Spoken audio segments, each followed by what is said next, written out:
Welcome back, everybody, to EGFC. I'm Keelan Miles here with Ubel once again for our second round and my fourth round of Super Smash Bros. Ultimate, as Wichita State University is gearing up to take on the University of Hawaii.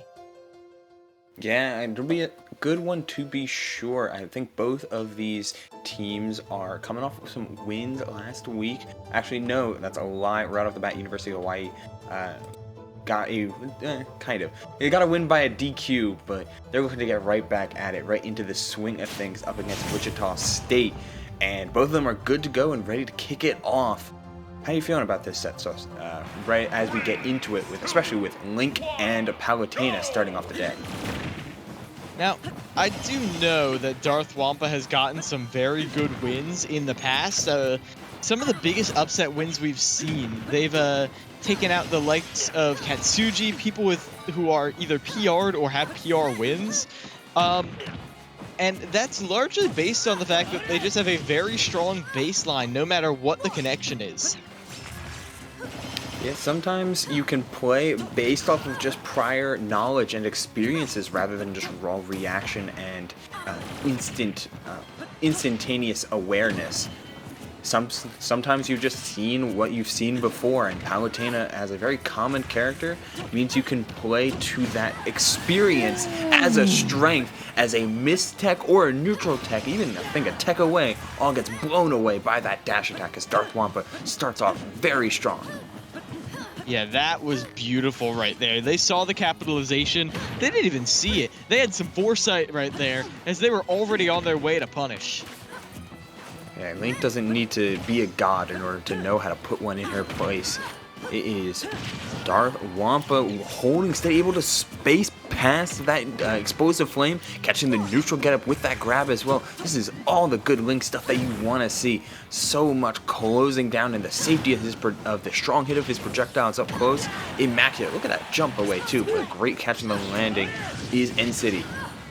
Ooh, and nice rising above the ledge right there. The bomb was over there the whole time? When did that get there? But either way, it gives you even more stage control as you fight your way in against this auto reticle, getting the roll through. And now, you have the ledge trap getting started, and the read right there with the up smash. Beautiful. Wow, the bomb going past as a threat in order to catch neutral getup into the fully charged up smash with this much rage. Yeah, there was no chance of surviving even if you were 30% healthier. And the walk forward too? Okay, he is feeling it and in control. But this back throw should do it. Yeah, got the few pummels there and you're like, think about what you've done. As you're like, okay, I know all three hits of that up smash are right there, and now I get the down air punish. Now the auto reticle is not going to be quite in range, but still, you're able to get quite a lot of mileage right here by just slowing the pace of the game down. That's what you got to do, as the swift kick will send Palutena straight off the side. Trying to drop that bomb down, but again, you don't need to be that fancy with it. Yeah, he's trying to just stick to the bread and butters. Bomb, toss, stand at roll distance. And the spot dodge on the expected grab as well. Looking for the forward air, but gets blown back by Palutena's back air. And these shield moves are going to come in clutch, especially since Darth Wampa has been liking himself to land with things like neutral air, back air, and forward air, all which incredibly good. It can get stuffed out by Palutena, so why not try to anti-air that move instead? Wait for the back air to come out, don't challenge it, and swipe at the goddess on landing as Darth Wampa opens up with a 2-stock victory. Yeah, and what a 2-stock it was right there, Ubel. I mean, it did feel like N-City was starting to find a little bit of a leg up towards the middle of it, but, well, wasn't all like that. Oh, this was that mistech I was talking about. Oof. Yeah. Like, that was such good option coverage from the other side platform, and then it felt like Link almost did a teleport of their own to get there right on top of Palutena. The power of running off platforms, just being able to hold your momentum, and I loved this read. Like, he was charging it before the jump even came out. Super clean stuff. Like, this toss set up an expectation from N-City as he teleports from below. This toss covers right about here, which at these high percents will start hitting ledge quite early, because the high percent means you don't have a lot of invulnerability. So the toss set up an expectation in NCT's head. He went to challenge, but the charge was there to cover. Before the move was as the jump was coming out, this charge is alive. Like, look at this lad, ready for the stock. Clean stuff, and a great start that it looks like NCT, while starting to gain momentum in the latter half of that game, wasn't able to truly work his way back from. That's Darth Wampa really knowing how to maintain a lead. It proved dividends, as 88% is nothing to sneeze at, and those percents can get dangerous with Palutena's almost infamous ability to overwhelm and smother characters that are below in tiers.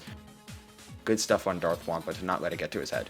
Yeah, below in tiers is how a lot of people feel playing against Palutena, because, I mean, it can be tough. I saw quite a few times where you're like, okay, all I need to do is get this landing nair, and it was just back air. Like, completely trading out with these invincible moves. And listen, I don't think Palutena is unbeatable. I don't think anything like that. Darth Wampa just proved exactly how you need to do it. You need to make her feel uncomfortable. Make her feel like she can't throw out the moves in time, because that is how you make a goddess crumble. Yeah, but sticking with it is Wichita State's NCT having faith in their character and having faith in their counterpick ability, Palutena's own flexibility. Flex. Alright, cut off what I was saying prior. Darth Wampa walking forward. Auto reticle means nothing to the Hylian shield. Yeah, I mean, hey, you got your invincible shield, and mine might not be as useful, but I still got one. Yeah, it's still there and still extremely effective. Though this stage layout is going to be absolutely effective for NCT being able to drop from these platforms, having a little bit more control over center stage in that layout. But it's a tight one to say at the least. The opening of this game could have gone so differently if that grab hadn't gotten a turnaround. NCT now have to figuring out a way. Get up attack, yeah, he goes through it to power through the bomb, and the spacing was not right to catch that from Darth Wampa's part. But man, NCT still has had his back against the wall for so long up until that nair, and he made the most of it. Great stuff. All the way in that blast zone, there's no way that up air is not killing. And now you have center stage, you've got auto reticle to hammer out any sort of opposition. Get the nair train going. And now NCT's got some fire in them. That is a very unexpected air dodge, but it works out right there for the recovery. Up smash going to give you some nice stage control, and the up tilt gets you even closer to killing. The forwarder will finally be the finisher. Yeah, way to challenge there on Darth Wampa's part. It's not something he had shown to do in the entirety of Game 1. As he get that walk forward, nets him a grab. Alright, Darth Wampa trying just to keep himself maintained. Bouncing off the bomb after that bomb, the boomerang forward air. This is a ton of damage going on. Thus far as that bomb could have been the end of it all. But the ledge hop fair does find a way back to stage, but the reversals from Darth Wampa have been insane. Yeah, they have been, as you get that little... Oh, the bomb blocks all the auto reticle? I didn't know it could do that. But hey, maybe Link's got two shields. Bomb is friend. It's not as good as Gyro, but it's a Gyro that explodes. Well, Gyro can blow you up in other ways. Yeah, but even not as good Gyro is good Gyro. Oh, the hero spin out of shield, just a little bit, pulling the trigger a little bit too early. And the parry, oh, he's got those, but the up throw isn't going to do it. A little bit too high on the ceiling of Town and City. Oh, very nice. Forward tilt. Very there. Nice. Way down and space out. Get up attack. Very good. Yeah, it's some brilliant spacing, and I love using the low lag on that nair to bait out a shield grab and already be behind you. I mean, cross up with a roll, that's fast. That's really fast. As now, you just get the nice pressure right there, throwing the bomb to bait an aerial out of shield and then getting an attack of your own. Right now, Darth Wampa has taken what was a losing game and taken it into their hands.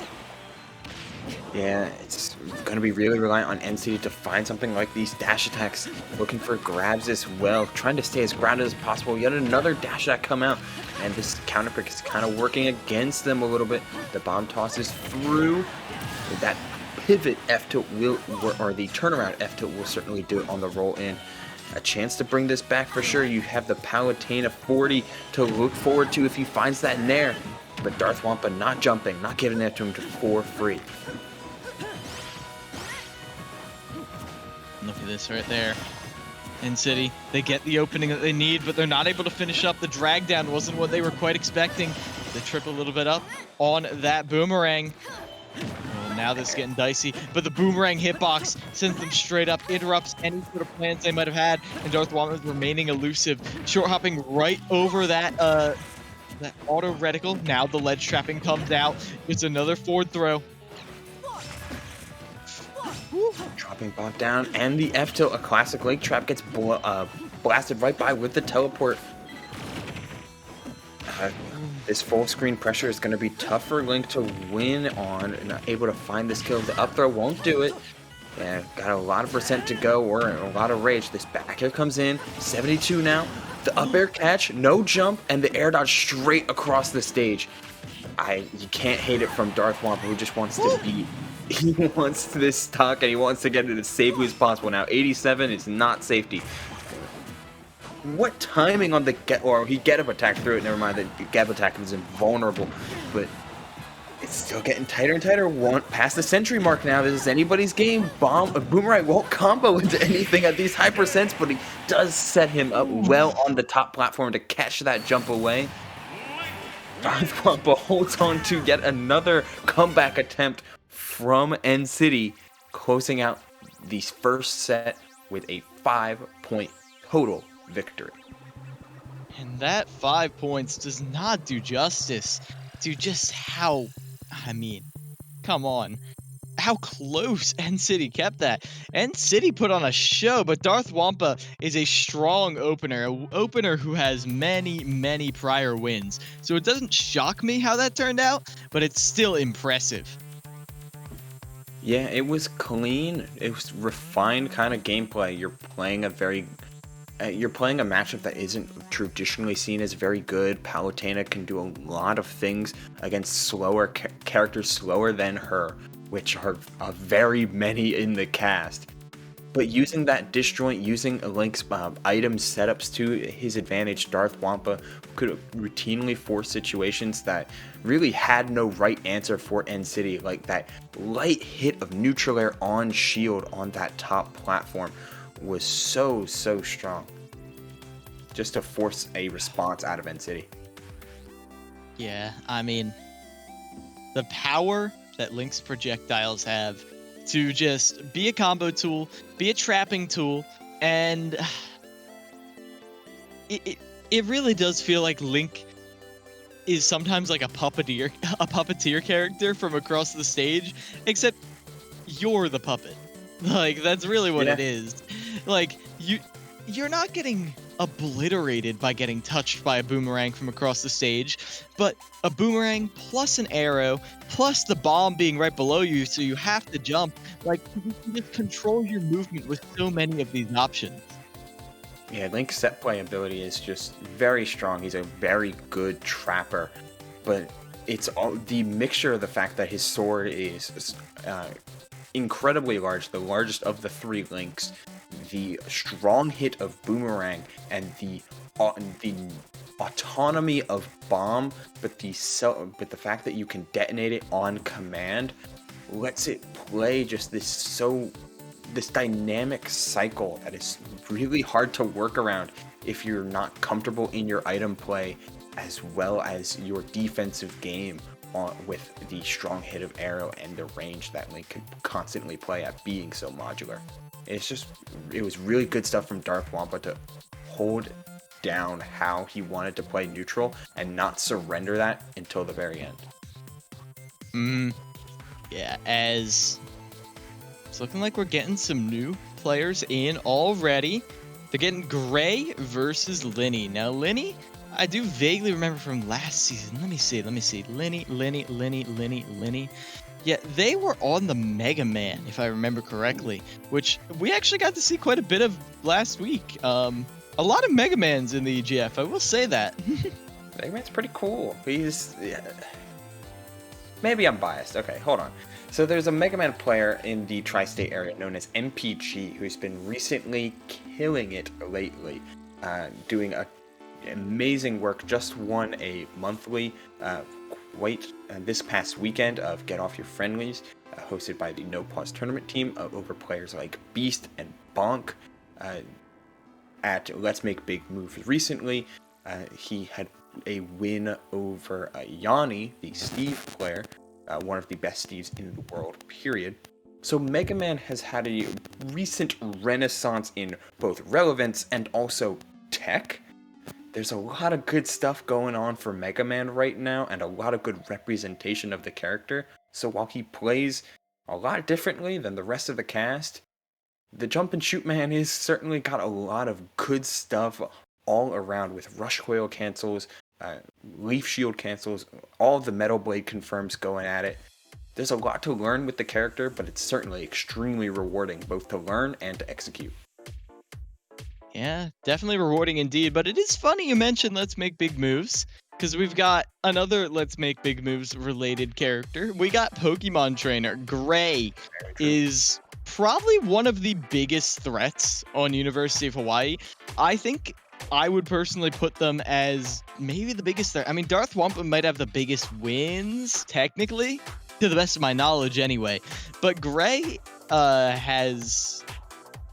they've just been on a tear in the past. It's been brutal. The PT is looking tremendously well practiced, and I'm excited to see it here. I'm glad that people are remembering that PT's crazy, because for some reason, the community just stopped playing Pokemon Trainer, and I don't know why. Like, they're so good in so many spots. They're flexible. They're like consistent. All three of the Pokemon can get ledge trapped pretty hard, which can make matchups like Rob kind of a struggle. But regardless of the fact, like, most of the time you have certain tools and buttons and Pokemon that are able to contest majority of the situations in the game, and that alone, that level of presence and flexibility you have, is almost second to none. And we'll have to see how they use those near infinite combination of choices, as getting into it soon. I believe the button check should be wrapping up right about now. Yeah, we're getting in there. Go. As Gray on the PT taking on WSU's Linny. Shout out to the fact. Oh, go ahead. Wichita State needs this, really, but Gray, I don't think is going to make it easy. You don't want to be fighting a comeback the entire time, but that's Hawaii's main strategy. They love to put you on the back foot right away. Yeah, that's incredibly fair strategy to go for. Shout out to the fact that both of the in-game tags stayed the same, implying that at least some of the players are both in the same room and ready to go. Yeah, you would hope so. As the Leaf Shield going up against the Razor Leaf, but of the two, I mean, I'd say the Razor Leaf might be even more useful. Like, the setups you get off of that, Leaf Shield is a great pressure tool though too, as that uppercut. Twice hitting him with the mega upper, that up tilt being so effective as a reversal, I guess. Taking after its inspiration, the Shoryuken. Not nearly as good, but damn is it effective. Oh, you know it. I do like the idea of using Ivysaur to fight this range game with Mega Man. You don't want to give them an invitation to get their setups going, and while Squirtle, I think, is definitely a good idea, when you're down a stock like this, you just want to slow the pace of the game down and try and find your way in. It's gonna be hard to slow the pace of the game down any further, because Linny is in control of that, and they're taking their sweet time throughout most of these interactions and most of the situations, using Leaf Shield as a great approaching defensive tool. Plenty of pellets and plenty of utilization of just dashing in, interrupting the Ivysaur, who's just a little bit too floaty and a little bit too slow. But the Charizard comes out and almost takes the stock with that raw Flare Blitz. Oh, and they went for the immediate spike right there. They're like, I know you're going to hang out on ledge. But Linny's not going to quite give it to them that time. Back air going to make it a little bit easier, but the second Flaming Sword will cleave right through the dragon. This is very dominant thus far. I'm trying to go for his own Z-drop Metal Blitz shenanigans, but hit too far in for it to matter. The long hit of Ivysaur neutral air as well, having to reset neutral. There's the down air into the up air, but the up air was a little bit too late. Linny's still surviving at 159. It's gonna be hard for it would have been hard for Ivysaur to land a definitive blow, but that grab range is nothing to sneeze at. And now, Leaf Shield. Leaf Shield is all over the place, but that grab was crazy in order to come out and blow up for a total of 56. Get that read on the switch. Hello, sir, and goodbye. You are going to be out of that game, Linny, with a 2-stock victory off of a insanely strong read off of a very low commitment option. Yeah, and was that a tether cancel that they did, or no? It was a tether cancel time. at first that set them up to lose their jump. Like, tethers, cancels, fakes. This double jump is intended to be like all of this mix up here. Like hold on. All this, we're backing up real far. This is right after the tether cancel. Gray decides to not only use his tether, he uses his tether. As we watch it progress, uses his double jump, and doesn't throw out a button. Like, all of that just felt like it was done for the sake of it being done. So now he had no resources left except that swap or maybe a fast fall. But because he tether canceled, sometimes Ivysaur can be kind of funky, not grabbing the ledge. So we'll let it play out.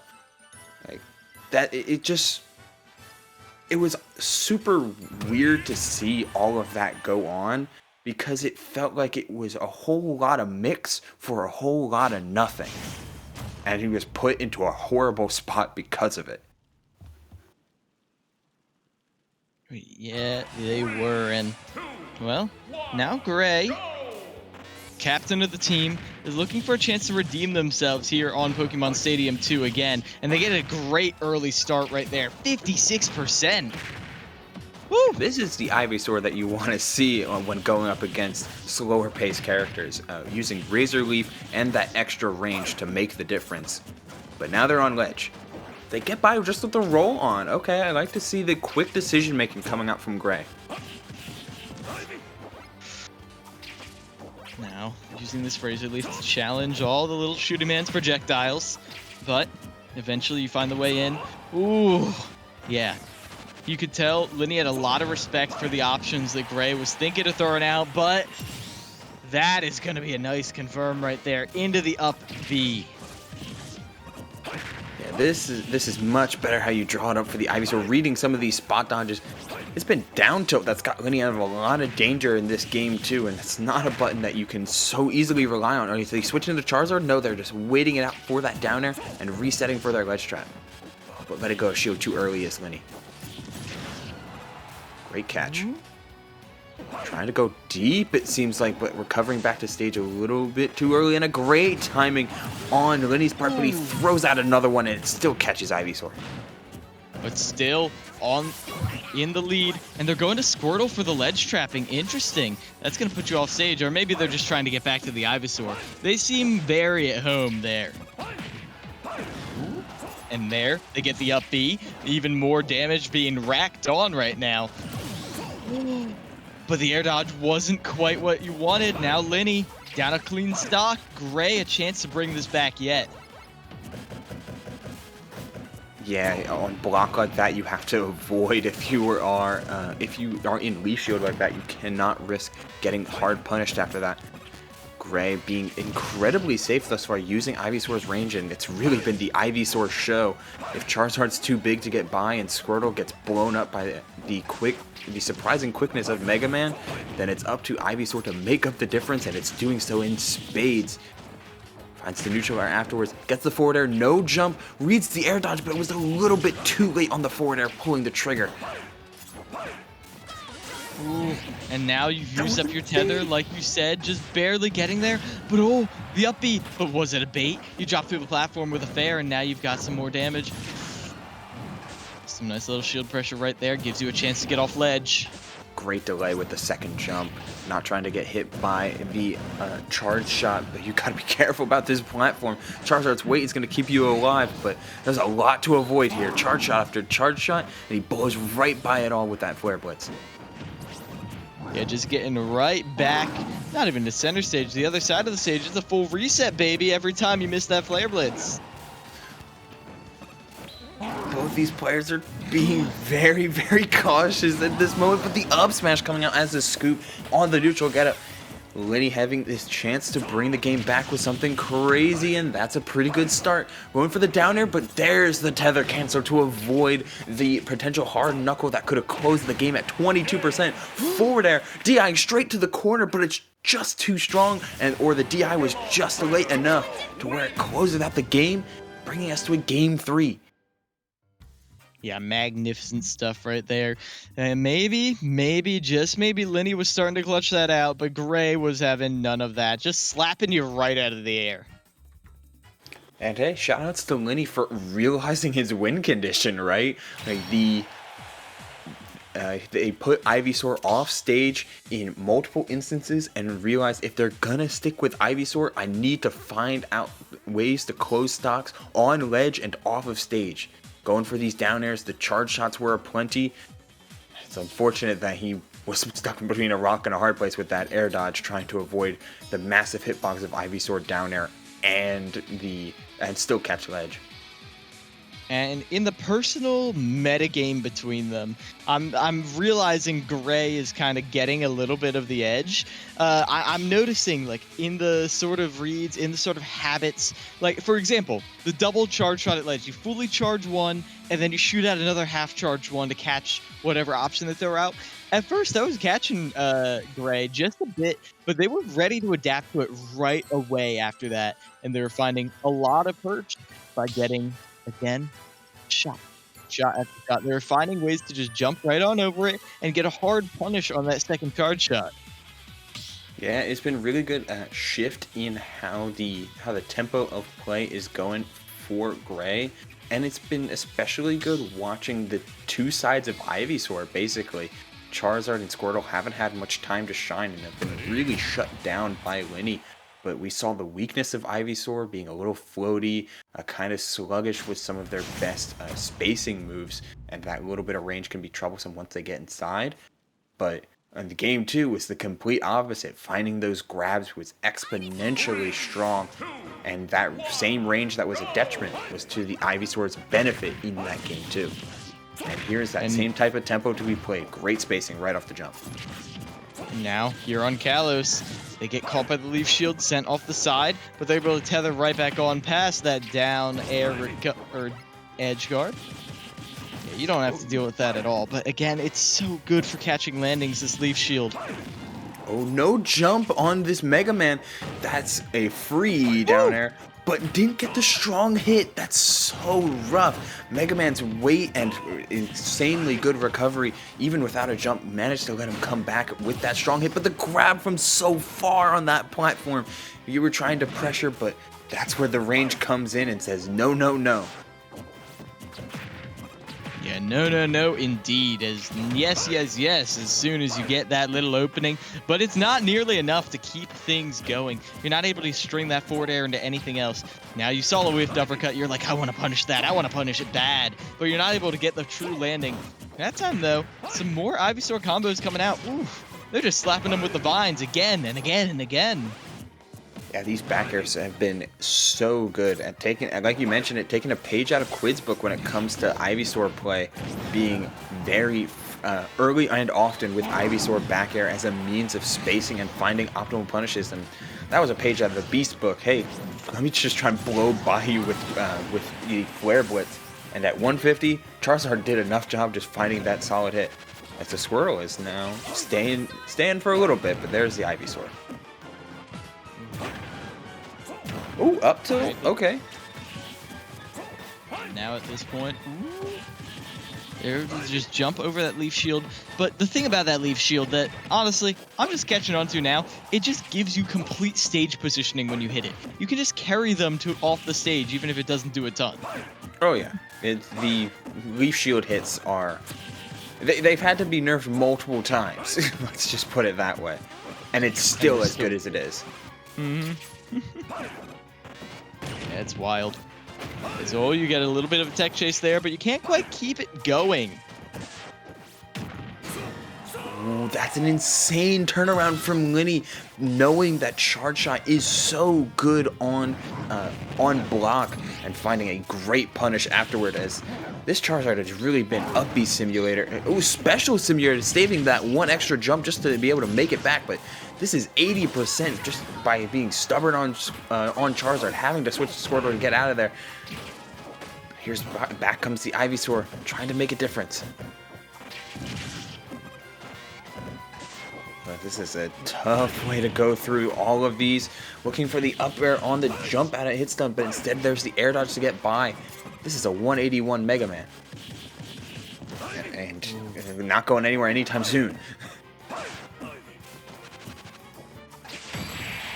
Oh, they're able to just barely get it, but no, not that time. As there we go, able to get that point on the board, and it is looking like, well, a bit of a come up for Wichita State. I mean, overall, the skill floor of Wichita State has been remarkable. Like, they're standing up to University of Hawaii, and I say this as someone who has watched Gray tear other teams apart. And sure, Gray was tearing them apart for a little bit, but they couldn't keep the claws sharp. It goes into what I was mentioning in the pregame, where all three of the Pokemon can have a really hard time with characters that can consistently ledge trap and outrange them.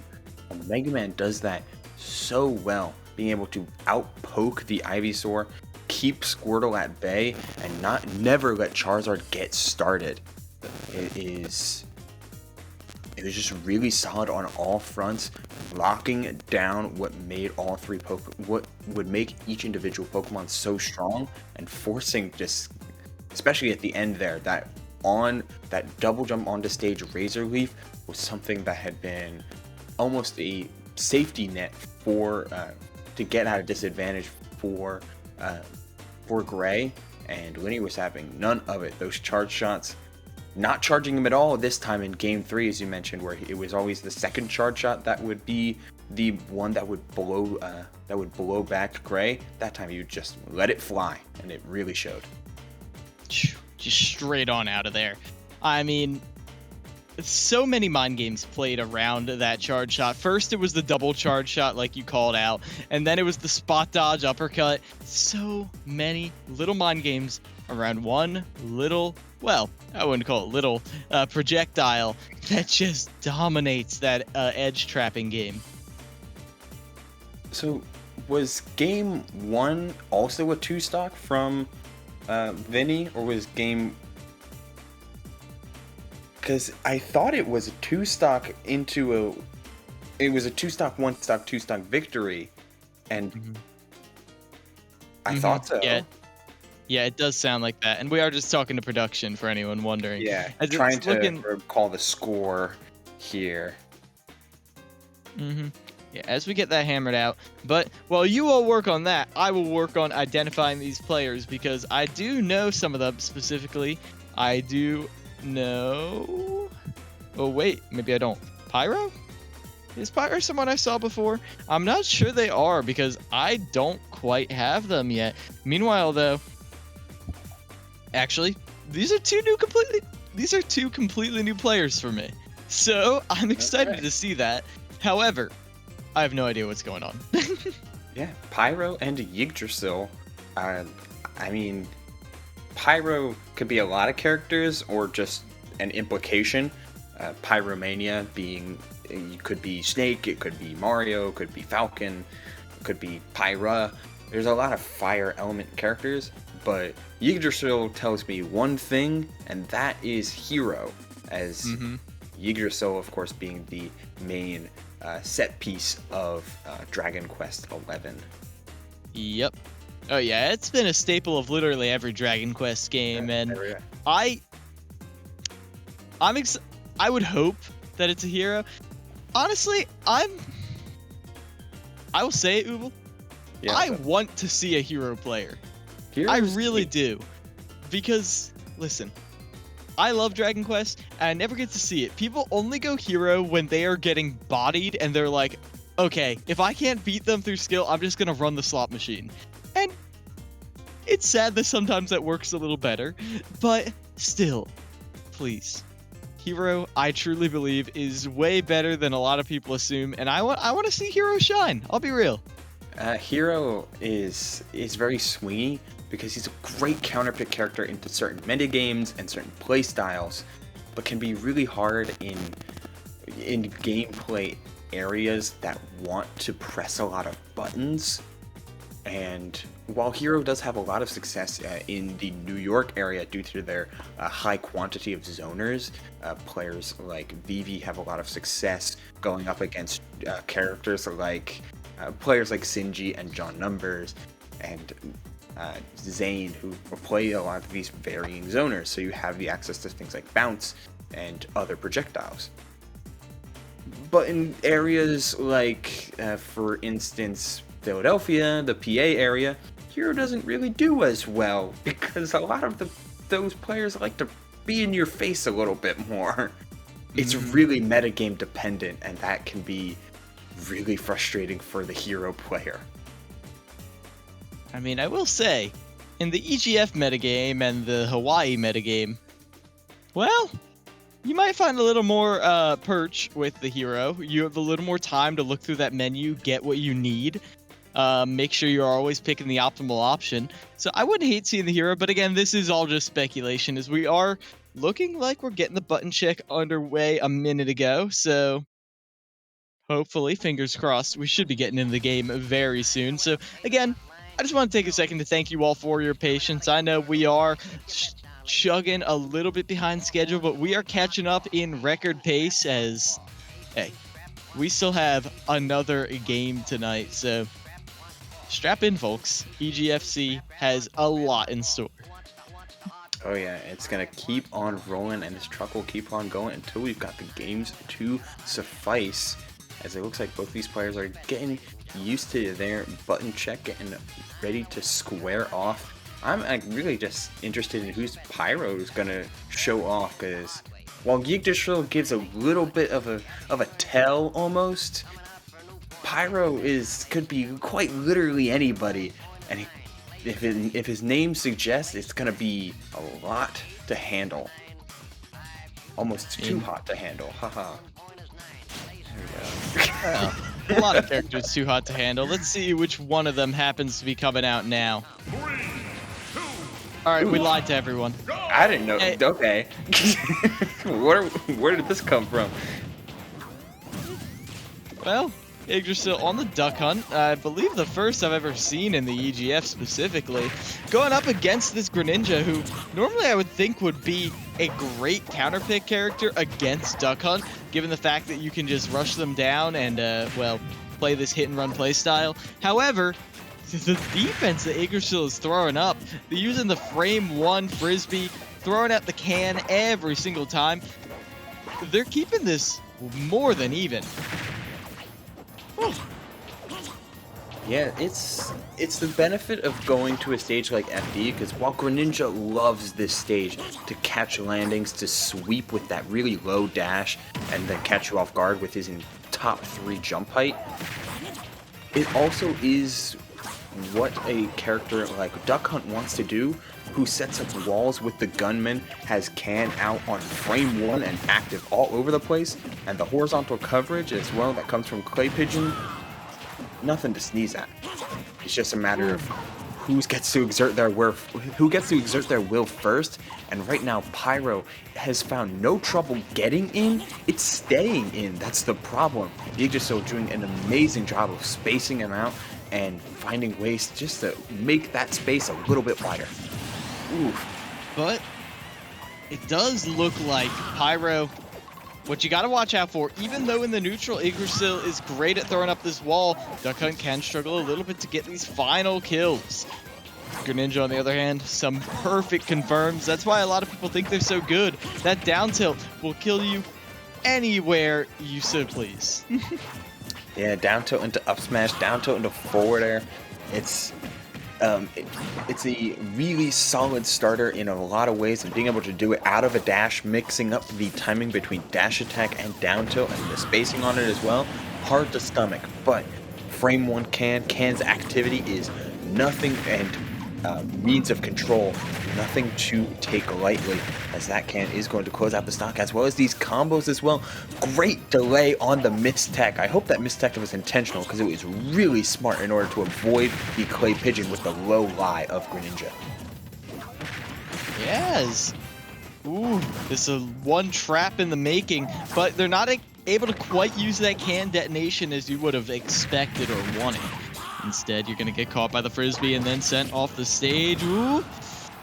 The Nair is going to actually punish them pretty hard. There's just a normal Can setup instead from Yggdrasil, not trying to make it too fancy. Wonder if he's saving a gunman? I think so. That gunman had a lot of range, and the coverage with the up air. You avoid one spot of the trap, and you're going to get caught by the duck afterward. And the bounce off as well. Duck Hunt can be so awkward to go against, and this Pyro is getting caught for a lot of his aerial habits. Oh, and that's one habit that, well, it's going to pay dividends. You're able to get that forward air on the landing. Now, ooh, here you go. You get the landing there, but it's not quite landing. You're still able to get a juggle scenario, though, but you land right on the landmine. As, oh, is that a kill? Converting that Frisbee right into the stock after the F smash is guaranteed.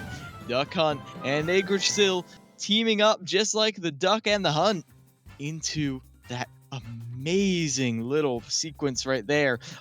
A confirm from across the stage off of a projectile. That was so good. And we're watching here that the red is a little bit disguising, but we're getting a nice little spooked dog, because this gunman, he's aiming upwards. This upward angle on the smash attack, that's going to boost the knockback as well as ensure a popped up Greninja popped up from the Clay Pigeon, that all the hits connect. And that is a sign of some character mastery as we let this play out. Excuse me for stopping the climactic finish.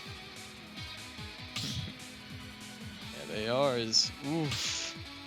Yeah, that really felt shockingly close. Like, maybe it's because Pyro kind of blended into the background a little bit, but it was just like Pyro was really just like a ninja, and Yggdrasil's just fighting a shadow, and then all of a sudden, their stock just gets taken, but then Yggdrasil would just find huge swings right back into it. Like, I don't know. An incredibly scrappy match. I was not expecting this tonight. Yeah, it's interesting to see that Pyro had so much success in the mid-game, like finding openings, getting a lot of damage, multiple of his kill confirms being landed without too much hesitation. But Duck Hunt is a master of the awkward, and if you're playing at him, if you're playing at Duck Hunt like you want to play a normal matchup or a normal like counterplay to zoners, you'll have success, but you'll get caught off guard by the slight delays and the little mix-up and what did each of the gunmen do, like when can he detonate Clay Pigeon versus Can, and what's autonomous and what's not. There's a lot to keep track of on both sides, and unfortunately there is getting caught by the forward smash at the very end there is something that Duck Hunt players love to see. Half the time it kills you at 70, the other half the time you don't get the final hit at all. Yep. But they had the perfect angle for it, and we're going to get to see more of those angles as we're getting into the next game now. It's going to be on FD once again. Both these players feeling pretty confident in their punish game, feeling pretty confident in their ability to play without these platforms. Yeah, and you're not feeling bad about that game at all if you're Pyro. You just still hit a pretty sick confirm, and this is your best stage to begin with as a Greninja player.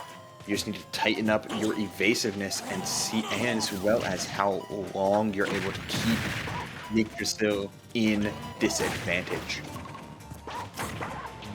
Oh, excuse me. Yeah, the names were backwards. So Pyro is the Duck Hunt. Yggdrasil has a chance to keep Pyro in disadvantage. My mistake. Yeah, it certainly is. As whoops. Yeah, they're just playing around this can. Having the can to their back seems not that great, but hey. Doesn't interrupt that water shuriken right there. Now, got another can right in center stage, and you're hoping to maybe use it to get back on. Yeah, you could see Yggdrasil wasn't quite sure whether to dash back through with the can or try and get the ledge trap. It's interesting to see that Yggdrasil is just really choosing the spacing game to play as the dash attack comes out in the can, but getting blown up in the process.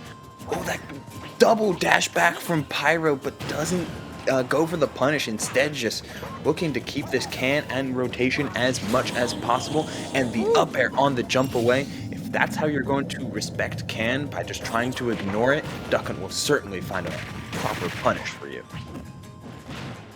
Oh, you know they will, as they get even more of this. Oh, you know they're scared of that clay pigeon from across the stage. They're just gonna block that all the way. No need to mess with that. As the can is your approach option, the gunman helps you get off the ledge, but it's still going to be difficult to get this approach in. Oh, is that the confirm? No, not this time. It was sour hit fair though. It could have been something, and that was sweet spot back air, tipper even of that duck bill, and it looked like Yggdrasil was trying to DI straight away, not bother with the hit, as they're gonna have to deal with that the now sudden stock difference. Mastery of Duck Hunt means, surprisingly enough, these stocks are going by quick. But you know they are, as they get that little burst right there. Ooh, going all the way down, dipping deep for that one. But the can, well, you don't have to risk much going for that. As Yggdrasil, oh, they're kind of being styled on. This game's being run away with. Yeah, just a little bit. It's instead of what seemed like Yggdrasil finding ways to shore up his offense, Pyro was doing that instead.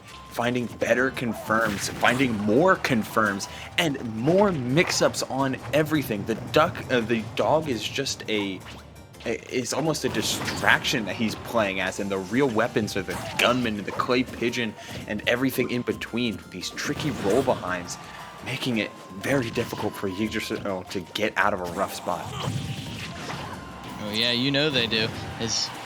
Oh no! The Shadow Sneak puts you right over the can, and they smell blood in the water. They throw the can all the way out, and that was some precise placement right there. We gotta take a look at how those cans got kicked out. Oh my gosh, that was beautiful right there. All right. Immediate thing you have to recognize about this can that Duck Hunt threw out, excuse me as I pause, is that he threw out the can in the direction that he's facing, which is this way, which means the can, when you tap B, will always head in that direction. But he hit the can over here, which means with the air dodge that comes in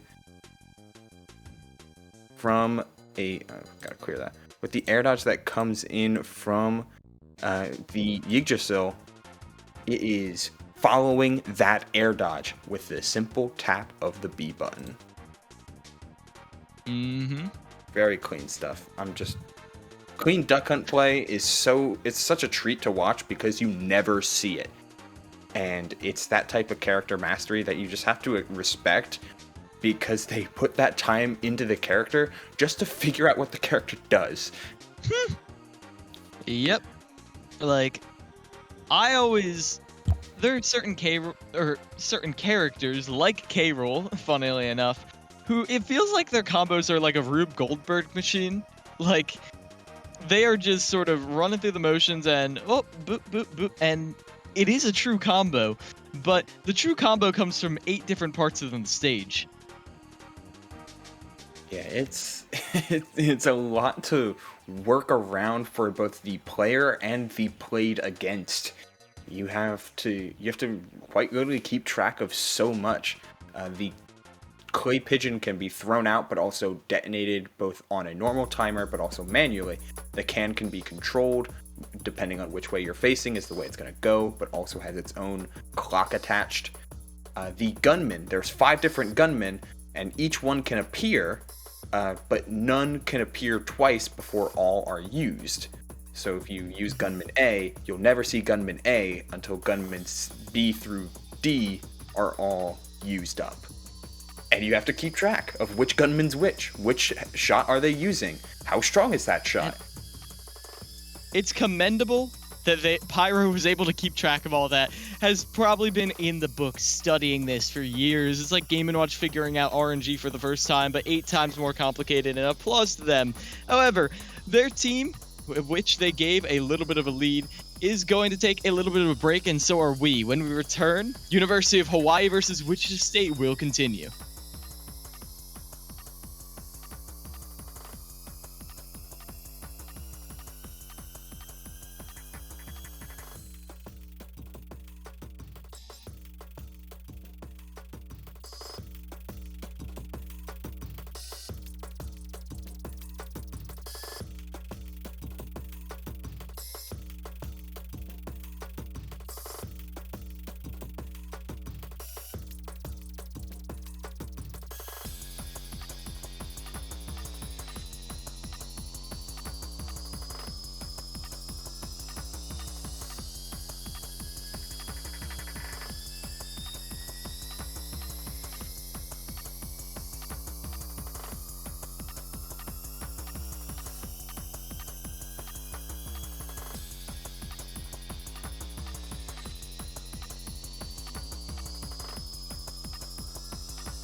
Welcome back, everybody, to EGFC.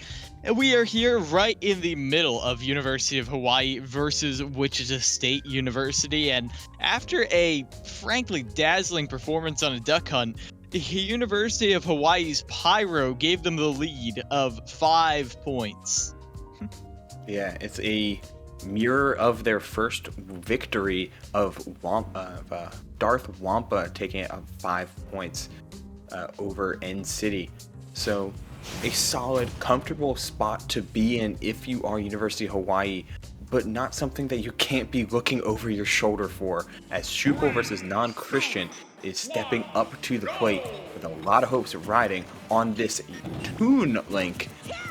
Well, I really like the pick here from University of Hawaii, though, to lead with a character that is just so difficult to manage. And if you're trying to smother the hopes of a team making a comeback, then Game & Watch can often do that to the best of players. But you can still get cleaved through just like anyone else. Shield a little bit improved since melee, but it'll still not protect you from the double assault of a bomb and a down air. Very, very true, though.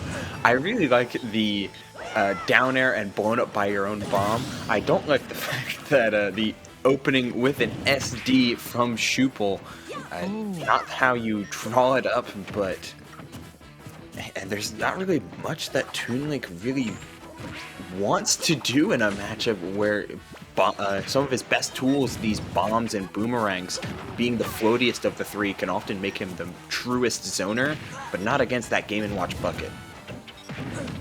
Yeah, that bucket, probably one of the most versatile reflectors, absorbers, whatever you want to call it, in the game. And used to be able to slide with it too. As now, you get the ledge trapping going with the chef, but some nice timing on the neutral getup to get the shield out in time.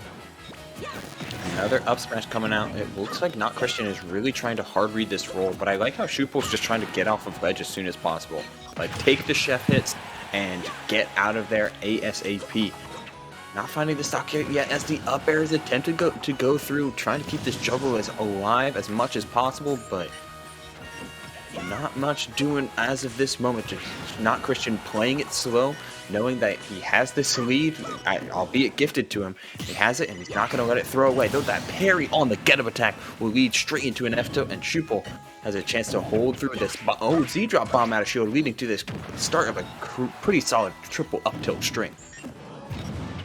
Yeah, but Game & Watch, not especially susceptible to those combos. You gotta find the stray hits. But with the prevalence of down air and not exactly landing the down air on top of you, you can see that, well, you're doing just fine. But again, that bucket, the hitbox is ridiculous. The reflect box. You just cannot be touched while you're holding that out. Not by any of these projectiles, though I like how Schuple is starting to change up his throw timings and angles, throwing the boomerang up much more frequently as Not Christian stays on the ground. And these Zairs have been crazy, though the parry on it was even crazier. Not Christian realizing that, hey, that Zair has been a great way to approach for Schuple, and I'm not going to let him do that. Yeah, not at all, as they go right in with that forward smash right there. And oh! Getting the 2-frame on Game & Watch? Alright, Schuple, I see you. That's a game-changing play, because now you're changing Not Christian's way that he wants to play. He can't wait you out anymore. That's so good, but you also still have to respect Game & Watch on ledge, because that rising there will even the game back up immediately. These tilts, though, Schuple being a whole lot closer. No way. Are you really dead? Oh, wow. You're super dead. Not even close. Hello there to Game & Watch tipper forward smash. Reintroduced to that insanity. Killed so early off of a pretty strong ledge trap. Just got hit with the roll-on down smash. Yeah, it felt like Schuple had found an edge in, and the edge was forward tilt. Forward tilt, forward tilt, forward tilt. And hey, that's not me knocking them. It's a strong tool, no doubt. However, when they were kind of overusing it, they were getting caught in the relatively low end lag. And Game & Watch goes, okay, Let me just slip on right past you, and I've got a low-end lag move I'd like to show you. All of them? All of them. All of them. Yeah, Game & Watch is, I would argue, one of, if not the hardest characters to whiff punish. And while that down air, I believe he was hit above the ledge. No, he was grabbing. No, that had to be above the ledge. He was too far, right? Mm-hmm. Either way, we get frame by frame here, zoomed right in. Ooh, they went above. Yeah, he looked like he was trying to contest maybe, or misspacing it ever so slightly. Yeah. That was literally the frame that they lost the invulnerability. Wow. And got hit by the bomb for good measure. Plus 1 points there for the bomb touch. Mm-hmm. Still, that's a frustrating way to lose if you're Schuple, though, because you had your ledge trap starting to utilize Toon Links. It's not a crazy disjoint, but it is one that you can throw out rather repeatably, and the activity of forward tilt starts rather early as well, on top of hitting ledge. Means it's very good for ledge trapping, just a slight misspacing, and he was punished by the whole game. Mm-hmm. Yeah. Game & Watch is not RNG, No. but is like a slot machine in that you can only test your luck for so long before it runs out. And, well, sometimes you might not get lucky at all to begin with. You can't challenge it. There are some things you just can't avoid, and it's the down smash, it's the up smash, and we'll see if you're able to find a little more luck, a little more skill, a little more evasion here. So we go into town and city, where you're gonna have a little more space to play with. Yeah, bigger stage, a lot of room to work with, and even the reflected arrows aren't gonna... Okay, gaming. Yep. I wonder if Schuple looked at that spot and said, you know, I have the lead. Not anymore. Well, he still technically does, and he's not anymore. It's Game & Watch's up close and personal setup, as well as these landing down airs powering through all of what Toon Link has to offer. But the back air is avoided with the edge guard. Yep, is now. Ooh, gets reflected. Boomerang coming on back, but it's not going to be quite a connection. It has been a slow burn thus far. Just both of these players not wanting to overcommit too hard. Schuple not trying to press too many buttons out of shield, given Game & Watch's very, very safe frame data. But at the same time, Not Christian has been playing it slow himself. Uh-oh. Oh, just the neutral air, though. No back air. Yeah, maybe not confident enough in the spacing right there, but hey. Oh, damn off. The showdown, as neither wants to be the one to lose the first stock here, Oogle. Yeah, they realize the fact that this game can really go down to the wire, and either we get to the point where it's going to be hard to hit Game & Watch, or you get that grab, and with the small side blast zones and a little bit of rage, that stock drops first, but he's taken immediately by Not Christian, which is a huge statement to say, not giving Toon Link the chance to run away from him. Yeah, and you gotta be honest with yourself that, well, if you don't take this right here, if Not Christian extends the lead that University of Hawaii is building, it might just be over for Wichita State. I mean, even if you get this victory, it's still going to be tough. So you want to give your team as much of a fighting chance as you can, which is why Schuple is happy to slow things down. Unfortunately, oh, that was a deep edge guard, but they weren't able to quite pull the trigger. Yeah, it looked like they were trying to read an air dodge, and either way, he didn't pull the trigger then, but had no problem pulling the trigger on that down smash. Not going to get the berry, but it's still going to take out the stock. A little bit of harassment right there. Yeah, I'm surprised that Schuple has not been confident in going for these airs and going for these grab change-ups that got him this first stock. It seems like Not Christian is very comfortable just holding his ground. Yeah, holding it, and holding it well. They're able to get, almost get a back hit right there. But instead, they'll settle for just the forward tilt. And man, it really is making me appreciate how that more is, like, it looks like Roy's jab. Way smaller, way stubbier, but still. That F tilt or? Yeah, the F tilt. Like, Oh, yeah. just the way they throw it out. It's crazy as they get a bomb into the down air to close out the stock. Getting a nice true confirm and trying to build up this lead. Ooh. Oh, when did that get absorbed? I didn't even notice the individual explosions getting bucketed and not just the bombs getting reflected.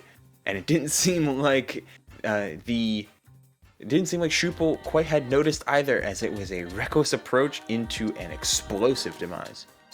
Yeah, not knowing that is terrifying. Like, you know they're sitting there in their seats just shell-shocked right now, covered in oil. They're like, okay, so I know they got that one absorb. They might have gotten that other one, but where'd the third one come from?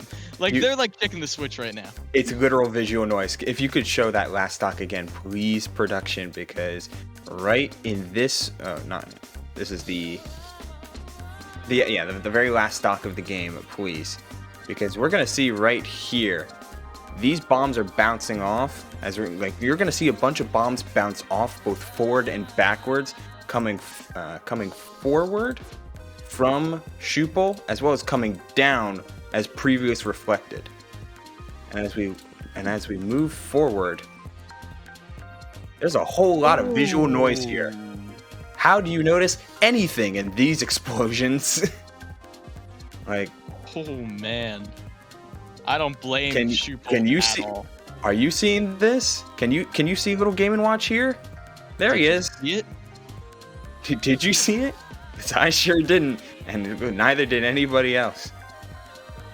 Oh, yeah, Schuppel was like, smoke screen. I can use this to get off an arrow. No. A clue! A clue! Play Blue's Clues. Do you see it? Oh, my childhood. It just came roaring back to me.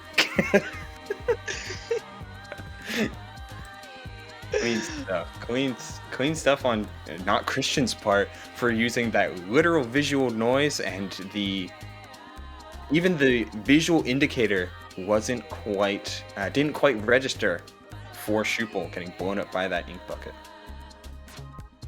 Yeah, that was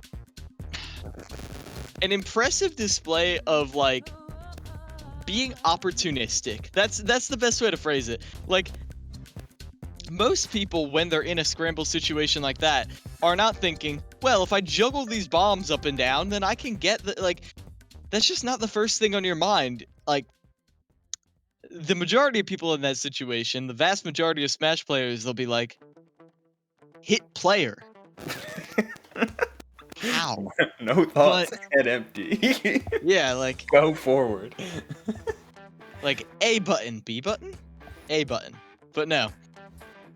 Some very disciplined play to think B button, this way, this way. It's tough. It really is. It's hard to really have any thoughts while playing Smash. And I mean that sincerely. Like, it is hard to, like, get to the point where you don't have to think while playing your character, so you can actually think ahead. Like, a lot of people never reach that point of development. It's definitely, there's a lot to consider, a lot to build up in any fighting game, let alone just Smash Ultimate. Though Smash Ultimate does usually have the edge with a character roster, given that there's 80 some characters and over hundreds of permutations that could possibly be seen on screen at any given time. But sometimes what makes the best situations to think ahead are when you know that an individual button or spot is gonna keep you safe. And right there in center stage, relatively low percent, holding down that reflect, Not Christian felt very comfortable, able to try and consider how he would best be able to close out that game. As now, it's looking like we've got the last two people coming in. It's going to be Cheesebrain versus hold on, let me check my glasses. Aaron. So yeah, let me double check on. I don't think I've seen these players before. Yeah, these are both new to me. However, if the new players on who have come out thus far are anything to talk about, yeah, this is well, bound to be a good one.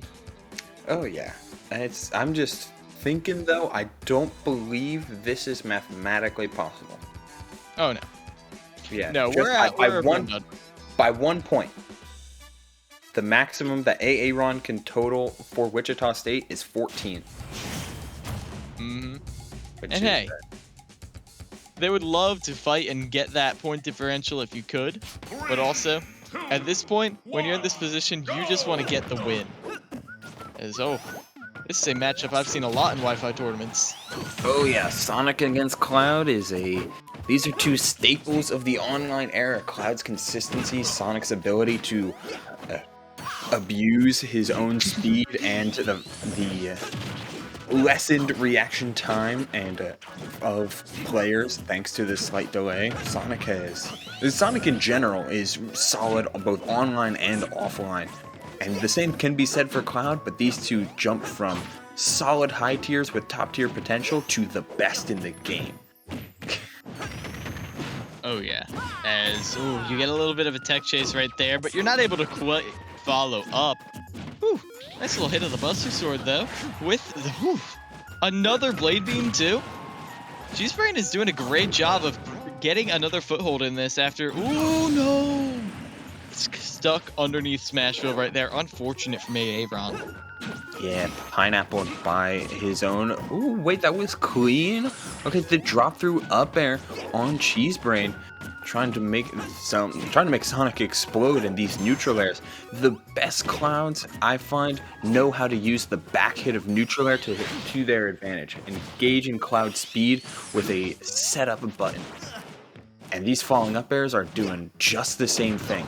This Smashville platform being so beneficial for Cheesebrain thus far.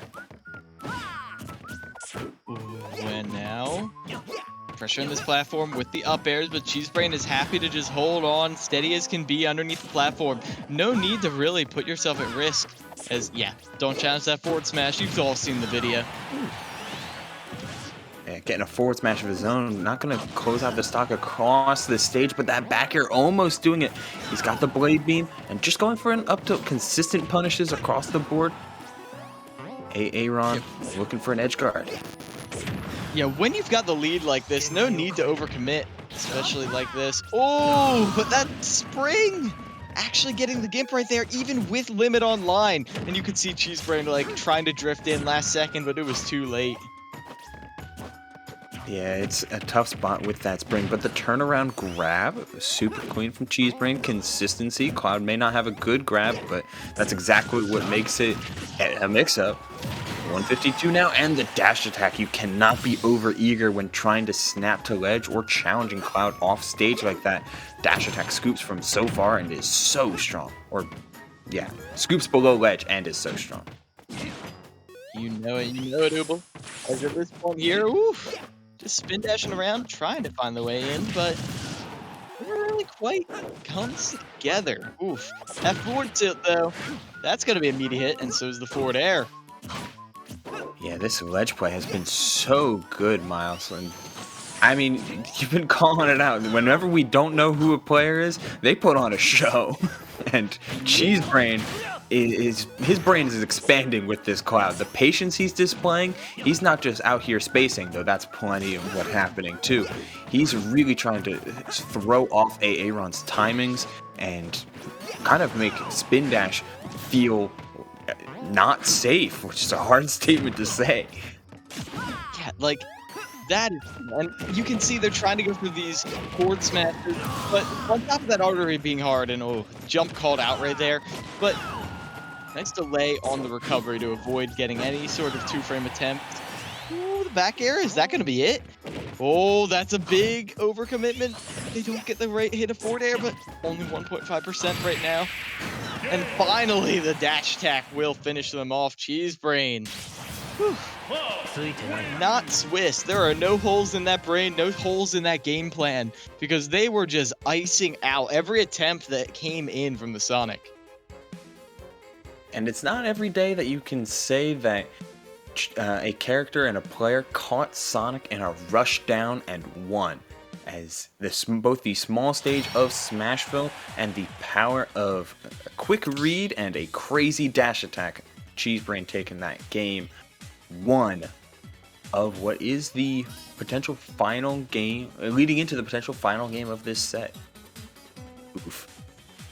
The poor boy. And that air dodge was crazy. That was a really good angle, but just too far. Yeah, unfortunate. Unfortunate indeed. Yeah, a lot of quick little taps. Oh, I did like that. And they still had the forward smash out just in case. I mean, why not, right? It's insured option coverage as another dash attack, man. Burst range, easy kill options coming out from nowhere. Being able to go out an instant dash attack and catch Sonic off guard. That's a really good game plan when coming up against the Blue Hedgehog to close down the amount of distance he can run, and on a small stage like Smashville, it's a pretty good way to do that. Yeah, honestly, University of Hawaii is showing player by player, step by step, their roster's just getting more and more powerful. As it sounds like we're getting the fans done. Maybe into our last game of this set. University of Hawaii with a convincing victory, but still a chance right here for Aaron to fight for WSU's pride. This is the wrong You fell. You fell for it. The classic blunder. You know, there was a moment in time where there was an argument of Pokemon Stadium 1 versus Pokemon Stadium 2.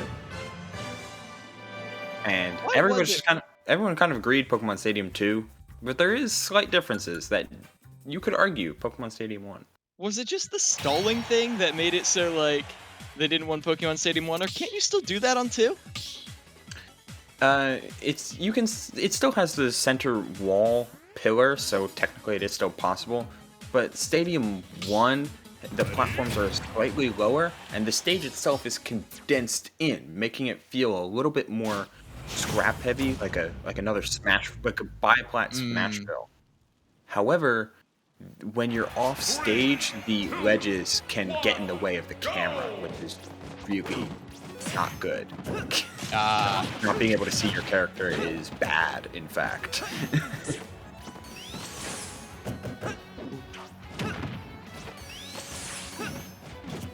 Yeah, also some other Battlefield hype platforms on PS1, but either way, we got good old PS2, you know it, you love it, and right now, it's really doing, well, I was gonna say doing Aaron some favors until they get caught by the stray hit of the Buster Sword, and now they're taking some damage.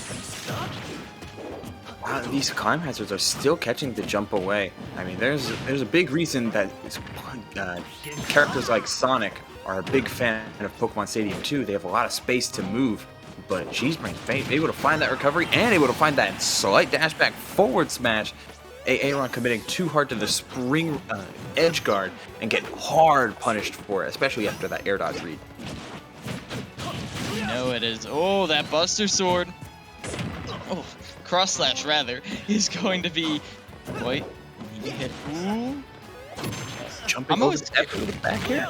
He gets the wall jump and attempting to cover, and he's still at his throat, still at his best, spacing him out. These dashaways are so good, just empty landings and empty hops all over the place, while still maintaining consistency. You're always fearing that back air, so it's especially terrifying when he just doesn't pull the trigger, or it's a little bit later than you expect.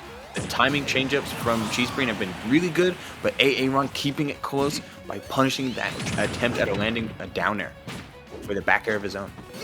Yeah, Cheesebrain honestly just looks impeccable when it comes to all, I mean, everything. Getting the punish on these attacks, these quick attacks.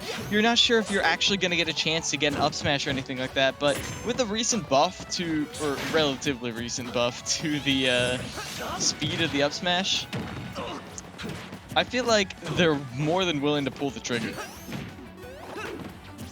Yeah, Cloud has a lot of just really solid I hate to use the word, but it's like anti-gimmick stuff where Sonic it's hard to beat past what is a solid range, good speed, and solid juggling ability, with the threat, of course, being that Cloud's recovery leaves a lot to be desired. But how do you put him off stage? That's always going to be the trick question. That double jump air dodge gets Cheesebrain back in the forefront, but so far Aaron starting to pick up on a few pieces here and put together a pretty nice string of 50%. Ooh, and there it is. The spin dash gets an opening right there, and Cheesebrain ends up under the stage. And just like that, Aaron actually brings us to a third game. I wasn't expecting that at all with the way the momentum was flowing, but then Aaron came in clutch with the spin dash towards the end. Yeah, and these drag down fair, it looked like neither of them was quite ready to see what that the fair drag down into the button, or the fair drag down off stage, because we saw Aaron set up for a forward tilt after this. And normally, you don't drag down fair forward tilt, that's a combo. But the DI out and the double jump being lost. He tried to jump away from the combo, got dragged down by the forward air, and thought he had his jump. Because he didn't air dodge. He maybe could have wall jumped, but then he would have been stuck under the stage. Yeah, that's a rough Cloud. Rough day to be Cloud. Rough day indeed, as whew. This is looking brutal right there. That forward smash. All in all, Cheesebrain, I feel like they can bring this back, especially after they performed in Game 1, but Aaron showed that their adaptations definitely run the mile, as it sounds like we're getting into our third and final game here and now. Yeah, rolling right into it. Battlefield, incredibly solid selection, of course. Like, this is a juggler's paradise, and Cloud has some amazing anti-airs in up air to juggle, up tilt to anti-air, and set up those same juggles. Not to mention, in center stage, Climb Hazard reaching top platform makes it that much safer of another out of shield option that was already pretty easy to spam. Aaron now sent off stage, barely able to answer anything to this, kind of sudden aggression that Cheesebrain's like, okay, you got me in that last game, and now I'm coming in swinging. But the grab sets up that tech chase. Not going to roll into the board smash, though.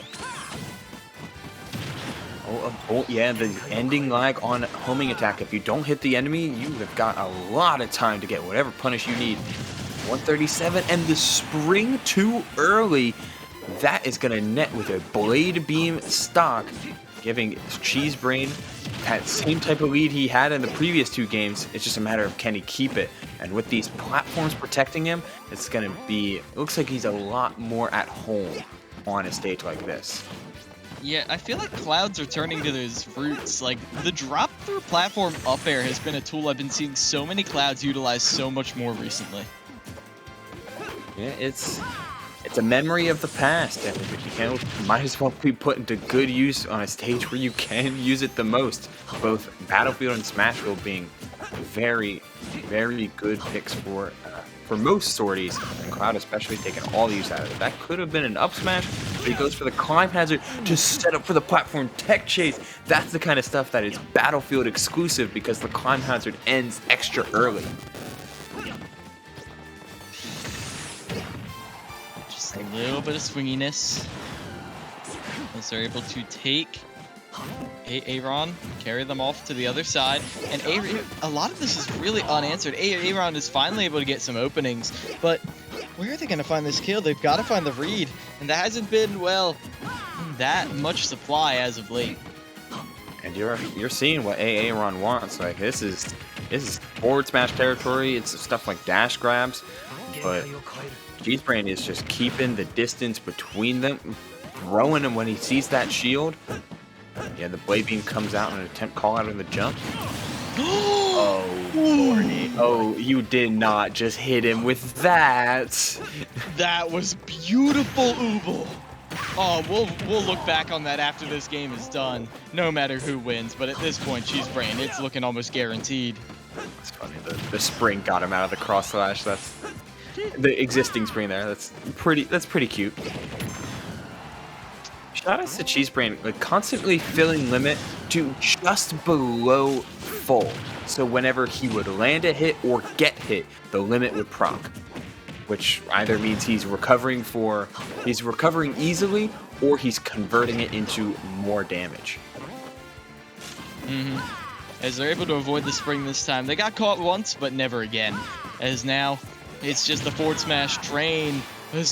They just get scooped up by an up smash. And the back air too. Is this just going to be a 3-stock to finish it off? Very well could be. Any of these back airs that F tilt is going to cover. No air dodge on Aaron's part. And the F tilt up in yet again. Turn around to feign the grab, or to feign the coverage into an immediate reverse F tilt. Clean stuff on the part of Cheesebrain, closing out the game without a second to spare. Closing out the game without any movement wasted. Yeah. I mean, there's been a lot of cool stuff in this game. Honestly, again, I shout out the Sonic v Cloud. I was not particularly excited, but both these players delivered in a big way, especially Cheesebrain. I mean, obviously the winner of the set, but little plays, I think like this one, yep, and then they just wait for the missed tech on platform because, well, most people are not ready for Cloud to not complete the up B once they start it. Yep, get the up B out of shield, you're like, okay, up B out of shield, you get your free damage, maybe I almost die, but no. Instead, you just get dropped right on there, and with the lower ending lag, skadoosh. Insane too, because that's first and foremost a call out that Aaron would put himself in a tech scenario. Most characters there can press a button and not deal with that at all. But players, for some reason, players love to tech. They like to tech on the floor, and on platforms especially, neutral tech is so common.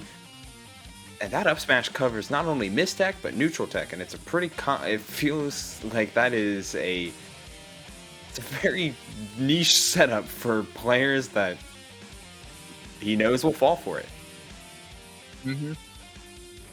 Yeah, they certainly do. As we'll just double checking here if we are. I don't think we're getting an interview back.